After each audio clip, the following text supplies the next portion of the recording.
आपण पाहताय महाधुरळा.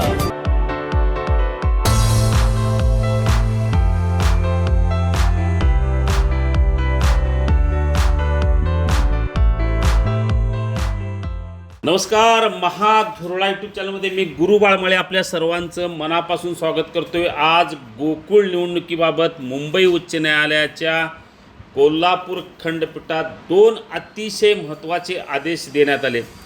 या आदेशाच्या पार्श्वभूमीवर आता गोकुळची निवडणूक पुढे जाणार हे स्पष्ट झालेलं आहे. आज गोकुळचे 2 सुनावणी मुंबई उच्च न्यायालयाच्या कोल्हापूर खंडपीठात होत्या आणि या दोन्ही सुनावणीकडे संपूर्ण जिल्ह्याचं लक्ष लागून होतं.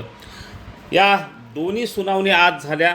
दोन्हीच्या पुढच्या सुनावणीच्या तारखा पडल्या, पण या तारखा देत असताना आज मात्र अतिशय महत्त्वाचे आदेश उच्च न्यायालयानं दिलेले आहेत. यामध्ये पहिली सुनावणी होती ती म्हणजे या संचालकांच्या अपात्रतेबाबत. प्रकाश बेलवाडे यांनी याचिका दाखल केली की काही कारणानिमित्त काही अनियमिततेसंदर्भात सर्व संचालकांना अपात्र करावं.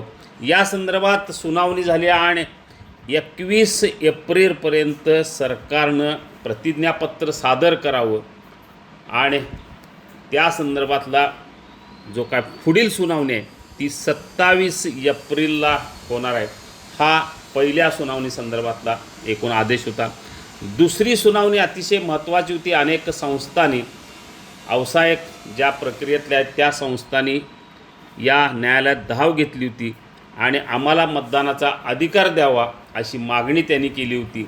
या संदर्भातही आता 22 एप्रिलपर्यंत राज्य सरकारनं प्रतिज्ञापत्र सादर करावं असा आदेश देण्यात आलेला आहे.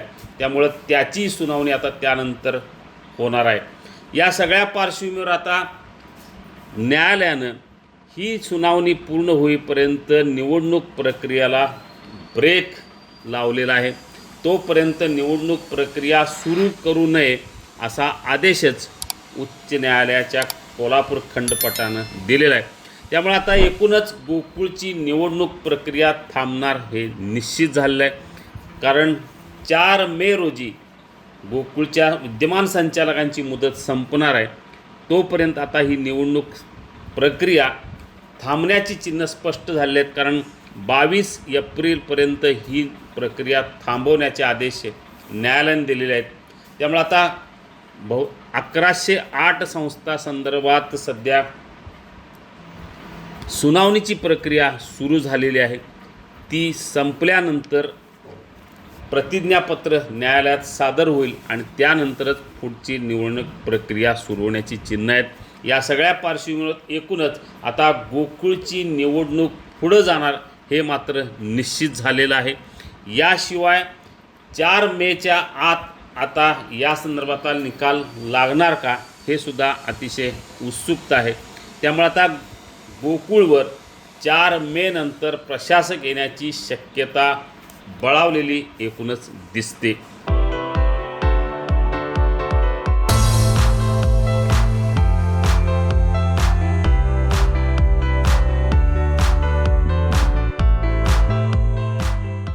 हे आहे गोकुळचं श्रीखंड. अगदी जिभेवर रेंगाळणारं. जिभेवरच नाही तर मनावरही रेंगाळणार. गोकुळ श्रीखंड, मनावर रेंगाळणारं.